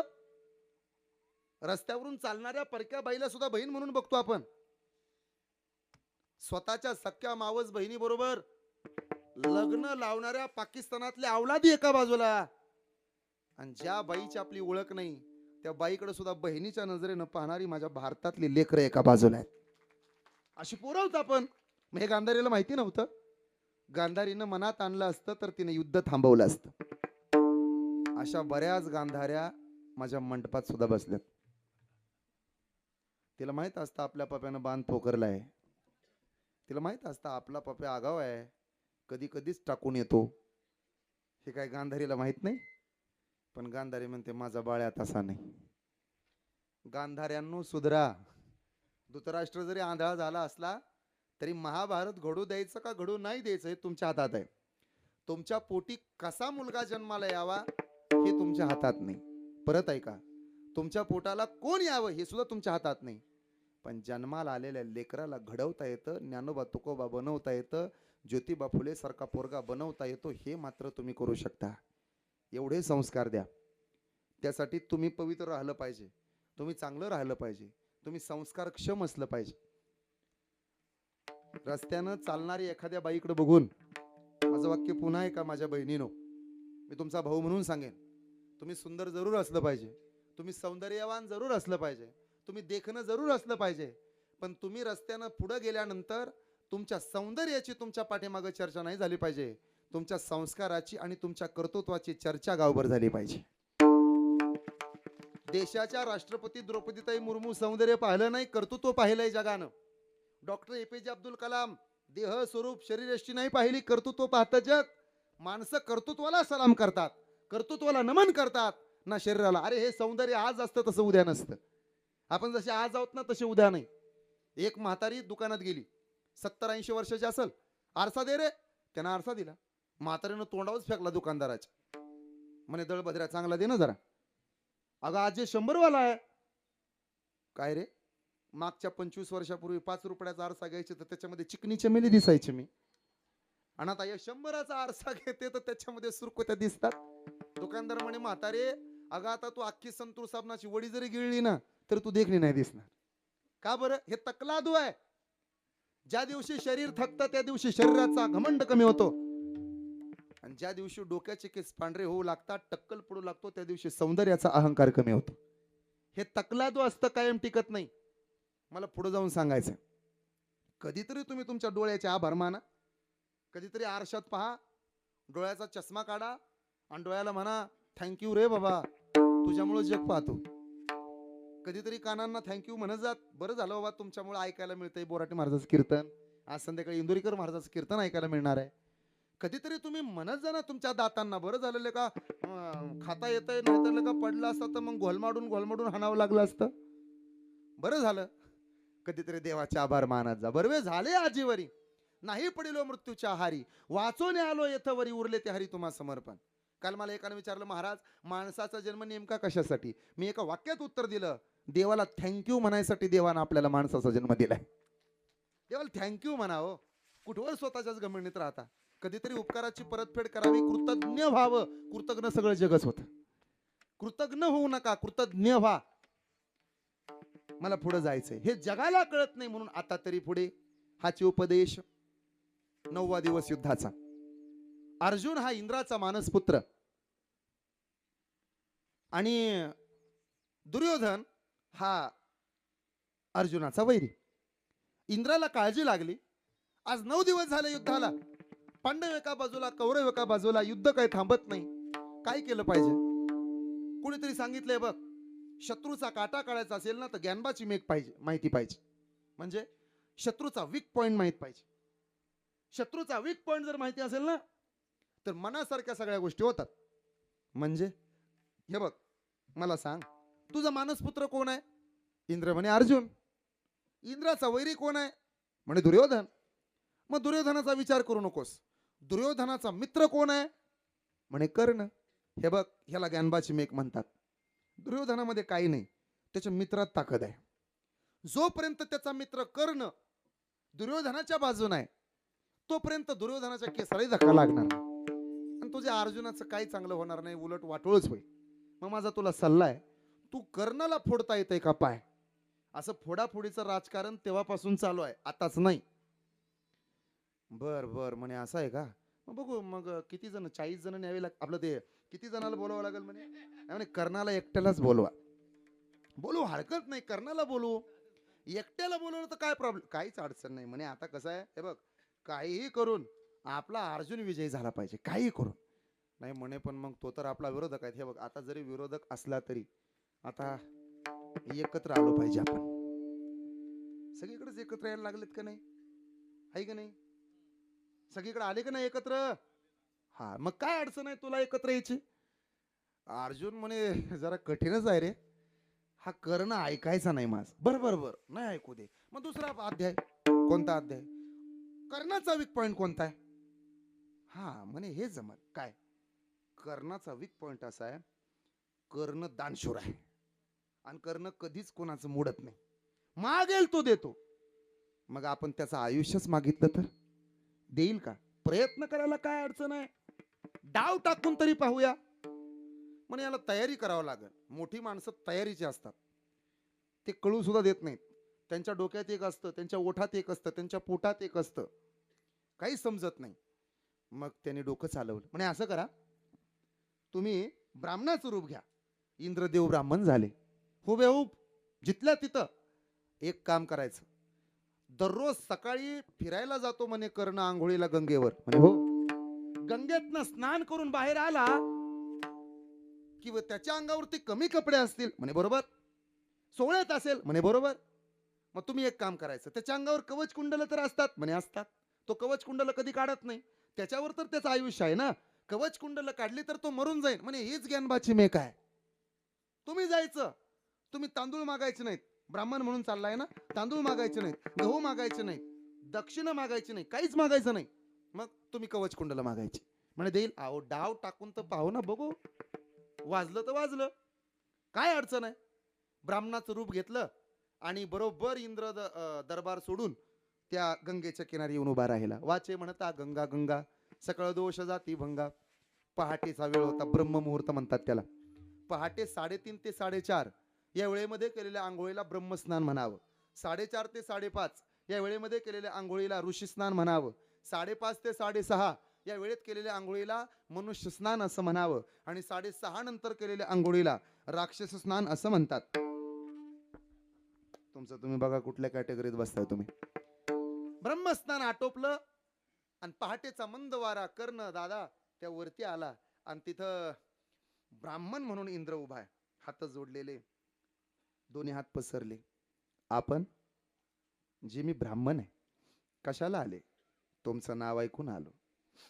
काय ऐकलंय? तुम्ही दानधर्म करता म्हणे. मग बरोबर ऐकलं. काय देऊ? साखर, तांदूळ, गहू, ज्वारी, बाजरी, काही दक्षिणा वगैरे? नाही नाही. मग सुवर्ण मुद्रा वगैरे? अजिबात नाही. मग चांदीच्या राशी? ते पण नाही. मग पाहिजे काय? कवच कुंडल पाहिजेत. कवच कुंडल? अरे ब्राह्मणाला कशाला पाहिजे रे कवच कुंडलन? काय नाही नाही म्हणे पाहिजे. अरे हे युद्धाचा भाग आहे, जोपर्यंत कवच कुंडल माझ्या अंगावरती आहे ना तोपर्यंत मी मरत नाही. आणि मी जोपर्यंत मरत नाही तोपर्यंत दुर्योधनाच्या केसाला कोणी धक्का लावत नाही. दुर्योधनाचा विजय जर व्हायचा असेल, कौरव विजय व्हायचे असतील ना, तर ही कवच कुंडल खूप महत्वाची आहेत. नाही देऊ शकत. माझ्या मित्राचा शत्रू अर्जुन आहे, मरण आहे एक तर तो, त्याला मारायसाठी आमचे प्रयत्न चाललेत आणि तू कवच कुंडल मागतो? कर्ण ऐकलं होतं आतापर्यंत की तू खोटं बोलत नाही, पण लबाड बोलतो लेका. तुझ्याबद्दल चुकीचं कानावर आलं. जाऊ दे, जातो विनमुख माघारी. पण ऐक, वारकरी आणि ब्राह्मण नाराज होऊन जर गेला तर माणसाची अधोगती होते. हे तुला माहित आहे? कर्ण म्हणे माहित आहे. मग दे ना कवच कुंडल. शब्द दिला होता कवच कुंडल, काही न बोलता स्वतःच्या हातानं बाजूला केली आणि ती कवच कुंडल हातावर ठेवली. कुणाच्या? बोला बोला, कुणाच्या? ब्राह्मणाच्या. म्हणजे पर्यायानं कुणाच्या? इंद्रदेवाच्या. कसं आहे, रडू आलं इंद्राला. अरे ज्याच्यावर जिंदगी अवलंबून आहे, न काय बोलता तुम्हाला दिलंस. महाभारतातला प्रसंग आहे, न काय बोलता दिलंस. अशी माणसंच नाहीत. अरे आम्ही सत्याला पंगत मागितली तर 10 वेळा त्याच्या दारात जावं लागतं आणि तू थेट दिलं. देणारी माणसं अशी पाहिजेत, न काय बोलता देणार. नाही तर आमच्या कृष्ण मंदिरामध्ये एका माणसानं पंखा दिला, फॅन जोडून झाला. परवा एकादशीला भजन चालू होतं, सगळे भजनी भजन करत बसले होते आणि ते अचानक आलं फॅनचं बटन बंद केलं. लोक म्हणली का हो फॅन का बटन बंद केलं? त्या फॅनचं चांगलं वारं लागत होतं. नाही म्हणतो आपण दिलाय ना. नाही दिलाय तुम्ही, मग बंद का केलं? नाही मग त्याच्यावर आपलं नाव आहे ना. नाही मग असू दे ना नाव, मग बंद का केलं बटन? नाही म्हणजे त्या पंख्याच्या पात्यावर नाव आहे आणि पंखा फिरला तर नाव दिसत नाही म्हणून बंद केले. अशी काय माणसं आहेत, देतात पण वाजवून देतात ना. विचार केला म्हणे असा मनुष्य पाहायला नाही. सांग तुला काय पाहिजे? करणं तू मागशील ते मी देईन. करणं म्हणला मला काय पाहिजे? माझ्या मित्रावर खूप प्रेम आहे. माझा मित्र ज्या टेन्शन मध्ये असतो ते टेन्शन एकदा बाजूला झालं म्हणजे मग मी निवांत. आणि कोण मित्र? अरे दुर्योधन. आणि त्याचा शत्रू कोण? म्हणे अर्जुन. बरं मग अर्जुन कशानं मरल असं एखादं शस्त्र दे. यानं तर डोकंच खांजवलं इंद्रा. म्हणे करायला गेलो गणपतीन झाला. आलो तो कशा करता? कोण मरावा म्हणून? दुर्योधन मरावा म्हणून. आणि वाचावा कोण? म्हणजे अर्जुनाला वाचवायला आलो आणि हा म्हणतो अर्जुन मेला पाहिजे. पण मोठी माणसं शब्दाला पक्के असतात, ठरलंय त्याच्यापेक्षा जास्त देतात. सुभाष बापू जाऊ द्या, तुम्ही माझ्याकडे लक्ष देऊ नये का? म्हणे तुला कवच कुंडल दिलीस ना, विसरणार नाही मी तुझे उपकार. धर. शस्त्र तयार केलं आणि कर्णाच्या हातावर शस्त्र ठेवलं. धर हे शस्त्र तुला देतोय. यानं तो ज्या माणसाला मारायचंय त्या माणसाला मारू शकतोस. अर्जुनाला मारायचंय मार, भीमाला मारायचंय मार, ज्याला मारायचंय त्याला मार. पण ऐक, हे शस्त्र तुला एकदाच वापरता येईल, याचा वापर दुसऱ्यांदा होणार नाही. यानं लगेच शस्त्र हातावरती घेतलं. कर्णानं इंद्राचं दर्शन घेतलं. कर्ण तंबूमध्ये वापस आला आणि कर्णानं हाक मारली, दुर्योधना, दुःशासना, अरे या सगळेजण. काय शस्त्र मिळालंय? आज युद्धाचा 9वा दिवस आहे, उद्या 10वा दिवस आहे. उरलेल्या 2-4 दिवसात अर्जुनाचा कार्यक्रम होणार. अर्जुन मैदानात आला रे आला की हे शस्त्र सोडायचं आणि अर्जुनाला मारायचं. आणि एकदा अर्जुन मेला रे मेला की आपलं रान रिकामं झालं. काय आनंद झाला दुर्योधनाला. दुर्योधनानं शस्त्र घेतलं, लगेच सेल्फी काढला, इंस्टाग्रामला स्टोरीला फोटो टाकला बोराटे महाराजाला मेन्शन करून. आता स्टोरी एवढी व्हायरल झाली, तो स्टेटस एवढा व्हायरल झाला, फेसबुकला पोस्ट, युट्यूबला पोस्ट, काय कुठं कुठला सोशल मीडियाचा प्लॅटफॉर्म राहिला नाही, सगळीकडे जाहिरात, जिथं तिथं जाहिरात, सगळीकडे जाहिरात. असं झालं की ती पोस्ट कृष्णानं पाहिली. कृष्ण म्हणे अवघड आहे आता. कृष्णानं दुर्योधनाला मारायचं एक युक्ती आखली. म्हणे आता एक काम करू, आधी आपण अर्जुनाला वाचू. 5 पांडव एकत्र बोलवले, गुप्त मीटिंग झाली. मीटिंग मला कालच कोणतरी म्हणलं सरांची मीटिंग झाली. हा मगाशीच म्हटले ना सरांची मीटिंग झाली म्हणे, तशी मीटिंग झाली. आणि ठरलं, प्लॅन आखला गेला. कोणता? उद्या युद्धाला अर्जुनाला पाठवायचंच नाही. मग हिडंबिनी राक्षसिनी पासून जन्माला आलेला भीमाचा पोरगा, म्हणजे अफेअर तेव्हापासून होते. सगळ्याच जोड्या काय स्वर्गात जुळत नसतात, बऱ्याच जोड्या वर्गातही जुळत असतात. पण एक काम करा, कधी कामाला यायचं ते हिडंबिनी राक्षसिनीचा पोरगा घटोत्कच, त्याला बोलवा आणि त्याला जा म्हणावं युद्धावर, लढ म्हणावं, मर एकदा तिकडे जाऊन. त्याला बोलवलं. सगळे कोणता ना कोणता माणूस कुठं ना कुठं कामाला येतो बरं का, खरं सांगतो. त्यामुळे तुम्ही लईच बोराटे महाराजाला फेकून देऊ नका, कुठेतरी कामाला येईल. मग घटोत्कचाला बोलवलं. घटोत्कच, काय बाबा तुला युद्धावरती जायचंय? जातो. भीमाच्या डोळ्याला पाणी आला. अरे मिसरूळ सुद्धा फुटलं नाही पोराच्या ओठावर आणि तुम्ही खुशाल माझ्या पोराला तिकडं शत्रूच्या तावडीत पाठवता, मरून जाईल माझं पोरग. कृष्ण म्हणे मग मरायसाठीच पाठवतो. पाठवलं लढायला. त्याने एवढं जर्जर करून सोडलं. 10व्या दिवशी सैन्य अखेर 50 कौरवांचा एकट्यानं खात्मा केला. थरथर थरथर थरथर कापू लागला दुर्योधन. कर्ण म्हणे काय? अरे ते शस्त्रान काल दिलेलं इंद्रानं, आणि काय करू? सोड आणि घटोत्कचाला मार. कर्ण म्हणे अरे दुर्योधना, ते शस्त्र दिलंय एकाच माणसासाठी आणि एकदाच वापरायला, त्याचा रियूज होत नाही, नाही परत उपयोग होणार. अरे म्हणे परत उपयोग होणार नाही, औषधाला शिल्लक राहायचो नाही आपण. माझं ऐक, सोड ते शस्त्र. कर्ण म्हणे सोडणार नाही, माझं ऐकावं लागेल, मी सेनापती आहे. शेवटी नाईलाज झाला, शस्त्र सोडलं. घटोत्कच मेला पण अर्जुन वाचला. माझा दृष्टांत संपला महाभारतातला. मला तुम्हा बोरीकरांना विचारायचंय, तुम्ही जाणती माणसं आहात, चांगलं ऐकणारी माणसं आहात, मला सांगा ते शस्त्र दिलं होतं कुणासाठी हो? घटोत्कचासाठी का अर्जुनासाठी? बोला बोला. अर्जुनासाठी. आणि ते शस्त्र वापरलं कुणा करता? अर्जुनासाठी का घटोत्कचासाठी? घटोत्कचासाठी. तसा आपल्याला हा मनुष्य जन्म दिलाय केवळ भजना करता परमार्था करता आणि वापरलाय आपण केवळ प्रपंचा करता. म्हणून नका करू नाश आयुष्याचा, नका करू नाश आयुष्याचा नका करू नाश, आयुष्याचा नका करू नाश. आता तरी पुढे हाची उपदेश, आता तरी पुढे हाची उपदेश, आता तरी पुढे हाची उपदेश, आता तरी पुढे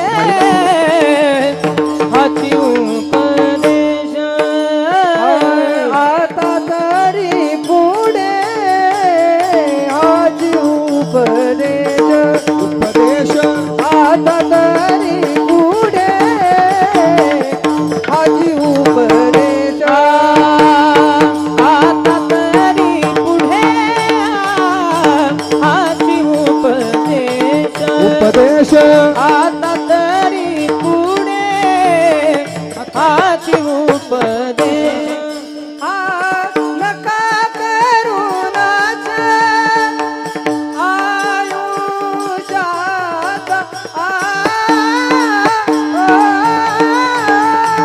नका करू नाच आयुष्यात, सकळाचा पाया माझे दंडवत सकळाचा पाया माझे दंडवत, माझे दंडवत, माझे दंडवत. ज्या गोष्टीसाठी निर्देह प्राप्त झालाय तोच परमार्थ आपण करावा. नका करू नाश आयुष्याचा. काय दुर्दैव आहे सांगतो. काही माणसं गाडीनं पंढरपूरला जातात, काही माणसं गाडीवर पंढरपूरला जातात आणि काही माणसं गाडग्यात बसून पंढरपूरला जातात. मला असं वाटतं गाडग्यात बसून जाण्यापेक्षा गाडीवर बसून गेलेलं चांगलंच ना. नका करू नाश आयुष्याचा. 3 दोष आहेत आपल्या मागं. अल्पभाव, अल्पमती, अल्प आयुष्य. हे 3 दोष खूप मोठे आहेत आणि घातक आहेत, डेंजर आहेत. पहिला दोष आहे अल्पभाव. समाज भावनाहीन झालाय. ज्या दिवशी आपल्या खिशात पैसे नसतात त्या दिवशी जगाची तारांबळ. एक काळ असा होता, शेजारच्या घरातलं टोपलं आपण खाली घ्यायचो आणि त्या टोपल्यातली भाकरी मन मुराद आपण खायचो. 2026 सालामध्ये आजच्या तारखेला हायकाव कुणामध्ये 12 तारखेला एवढं डेअरिंग काही नाही. म्हणे शेजारणीच्या घरात जाईन टोपलं खाली घेईन. अवघड आहे. आता आपली पोरगी गावची पोरगी होती, आता आपली लेक आपली दिदी शेजाऱ्यांपासून सुरक्षित नाही राहिली. काळ बदलला ना. लोक म्हणतात नाही नाही आमचा महाराष्ट्र सुधारला. क्षमा मागून बोलू. ज्या दिवशी नाचणाऱ्या पाटलिनीपेक्षा भारताच्या राष्ट्रपती होणाऱ्या प्रतिभाताई पाटलांचं महत्व पोरांना कळेल त्या दिवशी महाराष्ट्र सुधारेल. ज्या दिवशी महाराष्ट्रातील वृद्धाश्रम कायमचे बंद पडतील त्या दिवशी महाराष्ट्र सुधारेल. आणि ज्या दिवशी खाकी वर्दीतला पोलीस पांढऱ्या कपड्यातल्या पुढाऱ्याला सलाम ठोकायचा बंद होईल ना त्या दिवशी आपला महाराष्ट्र सुधारेल. हे सगळं तोपर्यंत सुधारणार नाही. मला क्षमा करा माझा राग आला तर, पण हे त्रिवार सत्य आहे. मला पुढे जायचंय. पहिला दोष आहे भावनाहीन झाली लोक. कुणाला कुणाचं पडलंय काही नाही. कोल्हापूर सांगलीचा महापूर लोक विसरून गेली. कोरोना नावाचा रोग लोक विसरून गेली. माढ्यामध्ये मागच्या वर्षी पूर आला लोक विसरून गेली. माळीनगावची दुर्घटना लोक विसरून गेली. ईर्षाळवाडीची दुर्घटना लोक विसरून गेली. खिल्लारीचा भूकंप तर त्याला फार काळ जुना झाला तेही लोक विसरून गेली. बदलापूरची दुर्घटना डोळ्यासमोर आणा. एखाद्या पुजाऱ्याने अत्याचार करावा एखाद्या माऊलीवर. मठाधिपती एकमेकांचे खून करायला लागले पंढरपुरात जाऊन. सप्त्यातले घोटाळे व्हायला लागले आणि चव्हाट्यावर यायला लागले. हे सगळं बदलत बदलत चाललं तेव्हा तुकोबऱ्यांचा अभंग मला आठवतो. अल्पभाव. समाज बदलला. भावनाहीन झाले लोक. कुणाच्याच डोळ्यात कुणासाठी पाणी येईना झालं. ज्या अर्थी 47 वर्षाची बाई 52 वर्षाच्या नवऱ्याची सुपारी देते, 2 लेकरं पंढरपुरात एसटी मध्ये आणून तिथं सोडून निघून जाते. लेकरू जन्माला आलं सांगलीमध्ये तर ग्रामीण रुग्णालयामध्ये त्याचा जन्म होतो तर ती बाई निघून जाते. म्हणजे अल्पभावच आहे ना. काय कुणाला कुणाचं पडलंय आता. लोक म्हणतात लोकाची दाढी पिटली तरी चालेल. स्वतः सन्माननीय मोहोळकर आबा खूप सुंदर कार्यक्रम केला होता आणि मी स्वतः तिथं होतो. संपूर्ण परिवाराचं माझ्यावर प्रेम आहे.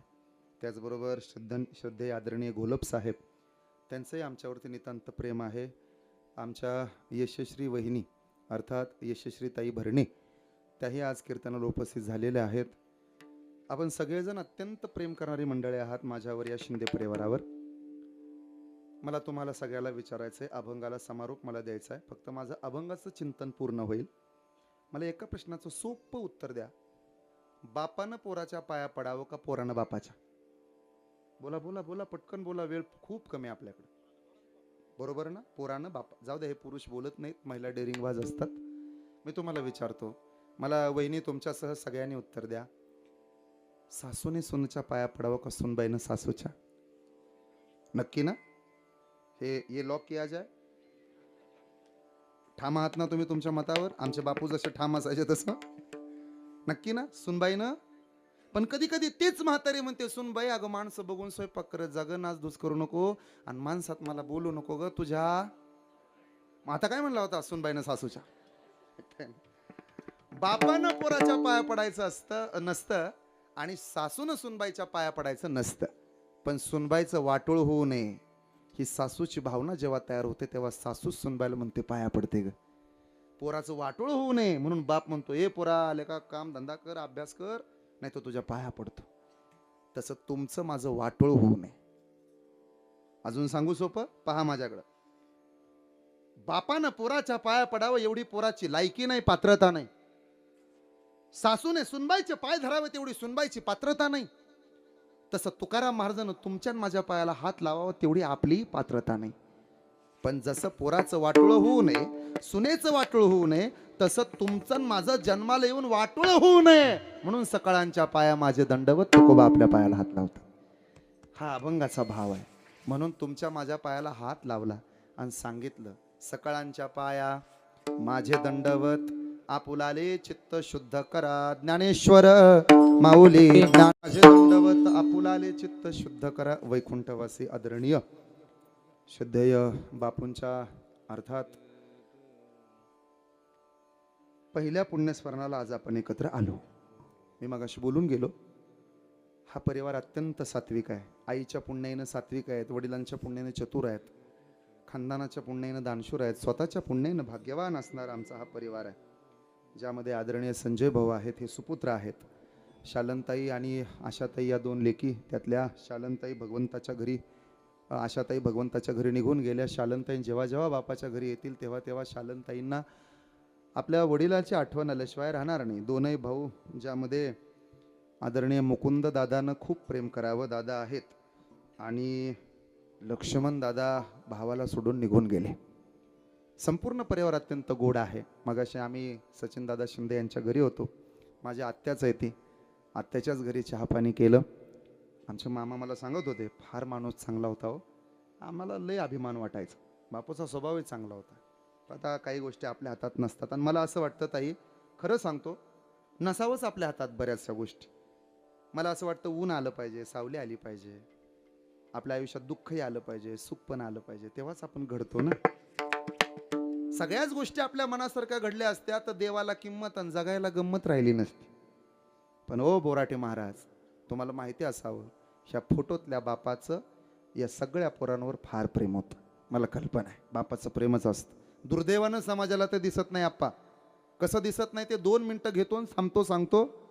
चुलीवर भाकऱ्या भाजणारी माय लक्षात राहते, पण ती भाकरी ज्या बापामुळे टोपल्यात आली तो बाप लोक विसरतात. पहिला नंबर आला तर पेढे वाटणारी आई लक्षात राहते, गावभर पेढे वाटते. माझ्या लेकराला चांगले मार्क पडले, पण माझ्या लेकराला चांगल्या कॉलेजमध्ये ॲडमिशन मिळालं पाहिजे याकरता कष्ट करणारा बाप किती पोरींच्या लक्षात राहिला. दारात सडा टाकणारी आई लक्षात आहे, रांगोळी काढणारी माई लक्षात आहे, पण ते अंगणच बापामुळे आहे हे पुरं विसरून गेली. नाही म्हणे आईचं प्रेम लय असतं, बापाचं प्रेम कमी असतं. आई जवळची, बाप लांबचा असतो. आणि हे सुद्धा खरंच आहे. लोकांना वाटतं नाही आईचं प्रेम नसतं, पण बापाचं लय प्रेम, बापापेक्षा आईचं लय प्रेम.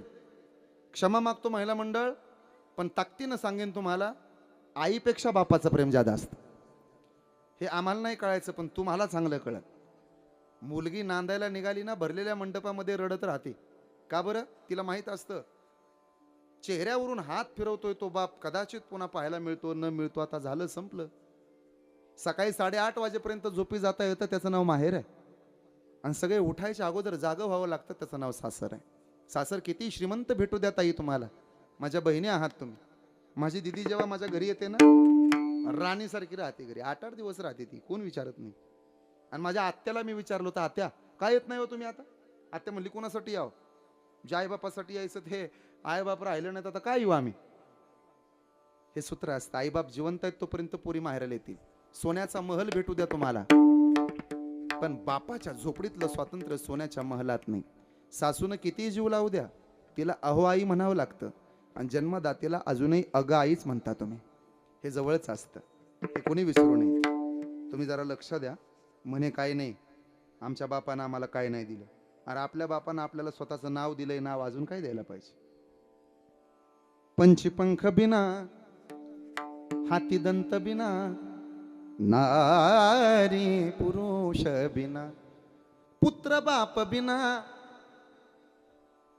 मंदिर दीप बिना रैन चंद्र बिना देह नैन बिना. शरीर दिलं डोळेच नसतील तर मग काय झाडी काय डोंगर काय हॉटेल कशाने पाहायचं. याही पेक्षा महत्वाचं पुत्र बाप बिना बाप बिना सुमिरन कर रे. नका रे विसरू बापाला.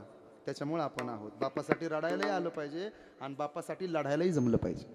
ज्याला बापासाठी रडता येतं त्याला बापासाठी लढता येतं, आणि ज्याला बापासाठी लढता येतं त्याला बापासाठी रडता सुद्धा येतं. कधीतरी बापाचा फोटो डोळ्यासमोर आणत जा, कधीतरी बापाच्या जवळ जात जा. म्हातारं झालंय मला माहित आहे, अरे 10-5 वर्षानंतर तुमचा बाप मरून जाईल, त्याचा मोबाईल नंबर तुमच्या मोबाईलमध्ये सेव्ह असेल, पण त्याच्यावरून फोन येणार नाही. काय लागतं म्हाताऱ्याला? महिन्याला 100 रुपये द्या, वर्षाचे 1200 रुपये खर्च येईल सर तुम्हाला. आणि कीर्तन झाल्यानंतर तुम्ही तुमच्या बापाला फक्त पैसे मागा, लागायचेत म्हणा. कुठनं म्हातारं 2000 आणून देते कोणास ठाऊक. लावा कीर्तन झाल्या पोरीनं तुमच्या बापाला फोन. इकडने हॅलो म्हणा, तिकडून तुमचे पप्पा हॅलो म्हणतील. तुमच्या हॅलो म्हणण्यात तुमच्या पप्पाला कळतं माझी लेक आनंदात आहे का दुःखात आहे. काय झालं ग दिदा, कोण काय बोललं का, पाहुणा काय बोलला का, पप्पा तुम्हाला कसं कळलं? अहो अगं धड दोन असतात बेटा, बापाचं आणि लेकीचं काळीजच एक असतं. मी शेवटचा दृष्टांत सांगेन तुमची रजा घेईल बापासाठी. प्रभू रामचंद्र वनवासाला जायला निघाले. म्हणे आईचं लय प्रेम असतं. रामाच्या आईचं नाव काय होतं? कौसल्य. राघव, हा मा तू जर वनवासाला गेला ना तर मी जगायचे नाही, मी मरून जाईन, मी मरून जाईन, मी मरून जाईन. मा बापाचा आदेश आहे, मला जावं लागेल. नाही राघव, तू जायचं नाही वनाला. मा जाऊ दे मला. राघव, जर तू निघून गेलास ना तर 14 वर्षानंतर माघारी येशील, पण तुझे माय मात्र तुला जिवंत दिसणार नाही. मी तुझ्या विरहानं मरेन, मी मरून जाईन, मी मरून जाईन, मी मरून जाईन, मी मरून जाईन असं म्हणणारी कौसल्या नावाची रामाची आई 14 वर्ष 14 दिवस मेलीच नाही. पण आपलं लेकरू वनवासाला गेलं हे कळल्याबरोबर शेवटचा श्वास घेणारा तरपडून मरणारा दशरथ नावाचा बाप होता, हे कधी विसरू नये. खुशाल पोरगं मोठं झालं की म्हणते आमच्या बापाला अक्कल नाही. बापाला काही कळत नाही. अरे नख लावला असता तर मेला असता. मला बोलू द्या. मुलगी लहानाची मोठी होती. मला एक पोरगे आता 14 महिन्याचे फक्त माझी लेक, पण बाबा बाबा बाबा करत राहते. बाबा तिला नाही दिसला, बाबा भूर गेला म्हणते. बाबा दिसत नाही, बाबा कुठे आहे, बाबा इकडे ये म्हणते. तीच पोर जेव्हा मोठी होते ना तेव्हा जरा तुम्हाला पोरगी असेल तर डोळ्यासमोर आणा. चपात्या लाटते, विचारा कोणा करता. ताट पालतं घालते आणि आईच्या पळपुटा शेजारी स्वतःचा स्वतंत्र सेपरेट पळपूट. कोणासाठी? ती म्हणते माझ्या पप्पासाठी. मिठाची भरणी पालती घालते सर भातात आणि बाप पण मिटक्या मारून खातो. बायको म्हणते का हो, माझ्याकडनं चिमटी एवढ्याला मीठ जास्त झालं तर बटाट्यावाने डोळे करता आणि लेकीनं भरणी पालती घातली. तुला नाही कळायचं दिदीचं प्रेम किती आहे. आम्हा तुम्हालाही पोरगे आहे, तुम्हाला कळेल. कॉलेजला जाणारी पोर घरी यायला उशीर झाला तर बापाचं काहीच पिळवटून जात. 10वी मध्ये पहिल्यांदा स्टँडअप होता, पोरीनं पहिल्यांदा साडी घातली आणि पोरगी म्हणली पप्पा मला तुमच्यासोबत एक फोटो काढायचा आहे. बापाचे डोळे भरून आले, किती ग मोठं झालं माझं सोनं. नाही पप्पा तुम्हाला सोडून जाणार. 100 स्थळांना नकार देतो, लग्न जमतं आणि चोरट्या पावलानं बाप लेकीच्या जवळ येऊन विचारतो दिदा तुझं बरं तरी आहे ना, तुला आवडलंय नसतं, मी तुझं वाटवं तर केलं नाही ना. नाही पप्पा चांगले आहेत ते लोक. मला भीती वाटते ग. ती भीती कुठपर्यंत वाटते माहिती आहे? शेवटच्या श्वासापर्यंत वाटते. लग्नाचा मंडप दिलेला असतो, भरल्या मंडपात पोरीच्या चेहऱ्यावरचा मेकअप, पोरी म्हणतात रडू नका मॅडम, मेकअप उतरल, तिला काही देणं घेणं नसतं. जेवढं पाणी माय चमच्यानं तुळशीला वाहते तेवढंच पाणी माझ्या दिदीनो तुम्ही तुमच्या बापासाठी डोळ्यातनं वाया घालवले. जरा आठवा, माहेरात गेल्यानंतर माघारी येताना हातातली पिशवी रिकामी कधी आली का? कांदे, बटाटे, लसूण, येसराची चटणी काय द्यायची गोष्ट आहे? मिळत नाही तुमच्याकडे. आईबाप जिवंत आहे तोपर्यंत तुम्ही किती वेळा जा, पिशवी भरून आणाल, लोणचं भरून येईल. माय मेली, बाप गेला, पुन्हा डोळ्यालाच पदर लावायचा. भरल्या मंडपातनं माणसं शोधत शोधत शोधत शोधत कोपऱ्यात उभारलेला बाप लग्न लागलं की पळत येतो आणि इवायाच्या जावयाच्या समोर हात जोडून उभा राहतो. जावई बापू, इवाय बापू, काही चुकलं असेल तर क्षमा करा, पण माझी लेक तुमच्या ताब्यात देतो, ऐका म्हण. तळहाताचा पाळणा दोन्ही डोळ्याचा आईना,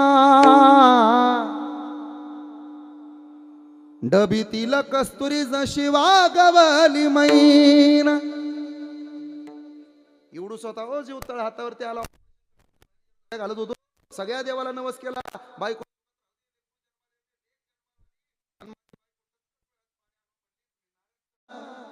डबीतील कस्तुरी जशी वागवली मैना. लाडाची लेक बाई, लाडाची लेक बाई, हरहुन नर साजिरी. आज माहेर सोडून कशी चालली सासरी. जीवातला जीवा मी केला तुमच्या वाली. आता तुम्ही माया बाप हिच्या जन्माची सावली. जीव खालीवर होतो तुला पाठवी तारानी. एका डोळ्यात आनंद, एका डोळ्यामध्ये पाणी. नांदाया जातील एका बाप बघतो टेकाकड, गेला काळजाचा घड डोंगराचाड. नांदाया जातील एका हे बाप बघतो चोरावानी, बघतो चोरावानी अश्रू ढाळतो मोरावानी. नांदाया जातील हे चाक वाजत खडा खडाग. दुबळ्या बापासाठी लेकी रडती धडा धडाग, लेकी रडती धडा धडा. ज्याला आई कळली त्याला रखुमाई कळते, ज्याला बाप कळला त्याला विठोबा कळतो. कधी 40-50 हजार रुपये नाही मोजू दे तुमच्या बापानं त्याच्या हातानं, पण 40-50 रुपयाचं फाटलेलं बनियन घालून करोड रुपयाची इज्जत कशी कमवाव हे जो शिकवतो त्याला बाप म्हणतात. कधी भूपाळी भैरवी कशासोबत खातात माहीत नाही, पण त्यानं हाक मारल्यानंतर गोठ्यातला बैल हंबरत होता हे कधी विसरू नका. तुटलेल्या शर्टाचं बटन जोडते तिला आई म्हणतात, आणि लेकराचा तुटलेला आत्मविश्वास जोडायचा जो काम करतो त्याला बाप म्हणतात. माझं एवढं कीर्तन ऐकून आमच्या बापाला काही कळत नाही आणि आमच्या बापानं आमच्यासाठी काही नाही केलं एवढं जरी पोरं म्हणायची बंद झाली तरी मला असं वाटतं माझं कीर्तन सार्थकी लागल्याशिवाय राहणार नाही. तुकाराम तुकाराम तुकाराम तुकाराम तुकाराम तुकाराम तुकाराम तुकाराम तुकाराम तुकाराम. सर्वांचे आभार, सर्वांचं कौतुक. या कुटुंबाला उदंड आयुष्य लाभावं, आईसाहेबांना चांगलं आयुष्य लाभावं आणि त्यांच्या प्रेमात कधीही अंतर पडू नये ही मागणी भगवंताकडे मागतो थांबतो. थोडा उशीर झाला त्याबद्दल तुमची क्षमा. 12लाच संपवायचं होतं पण कीर्तनच आमचं 10:30 सुरू झालं आणि 2 तास मग कीर्तन झालं पाहिजे. मला कल्पना आहे तुम्ही बऱ्याच जण घड्याळ बघत होता, किती वाजले किती वाजले किती वाजले, जागा उचलून फेकत असेल तुम्हाला. आता मग क्षमा मागतो तुमची, पण शेवटी कसं आहे हा दिवस पुन्हा नाही हो. या कुटुंबाने एवढी तयारी केलेली असते, एवढा मोठा खर्च केलेला असतो आणि कीर्तनकारानं 15 मिनटं कीर्तन करून निघून जाणं, मग ते आता आमचं काय झालं सगळीकडूनच पंचायत झाली. तेव्हा तुमची क्षमा मागतो. बापूंच्या कृपेनं या कुटुंबाला उदंड आयुष्य लाभावं. दुसरी एक सूचना बसणाऱ्यांसाठी आहे, कोणीही विनमुख जाऊ नका. आज दुखवटा काढायचा दिवस आहे. बरेच जण न जेवता जातात, म्हणतात आम्हाला वर्ष श्राद्धाचं चालत नाही. मी त्यांना विचारलं का चालत नाही, ते म्हणे आम्ही काशीला गेलो होतो. नीट काशी करा पण जेवून जा. तुमचं कोण खाईल? रागाला जाऊ नका, गडबड असेल तर तो भाग निराळा. पण मी खरं सांगू का, जिथं कीर्तन झालंय ना ती जागा पवित्र आहे. आणि इथलं अन्न सुद्धा पवित्र असतं. पवित्र ते अन्न, हरिचिंतनी भोजन, कोटी यज्ञाचं फळ मिळतं इथलं दान धर्म अन्नदान केल्यावर. आणि ते ग्रहण आपण काय काय लोक चपल्या गेल्यावर पण म्हणतात 7.5 जात. अरे लाखाला कुठं चिचुका घेत असतात का? 9 लाखाचं कुठं मत पेत असतात का? काही करतात हो का? 7.5 जात नाही चप्पल गेल्यावर, 350ला काम लागतं. गेल्यावर कळेल तुमचं. ज्याने विठोबाचे पाय धरले ते वारकरी झाले, खंडोबाचे पाय धरले ते वाघ्यामृळे झाले.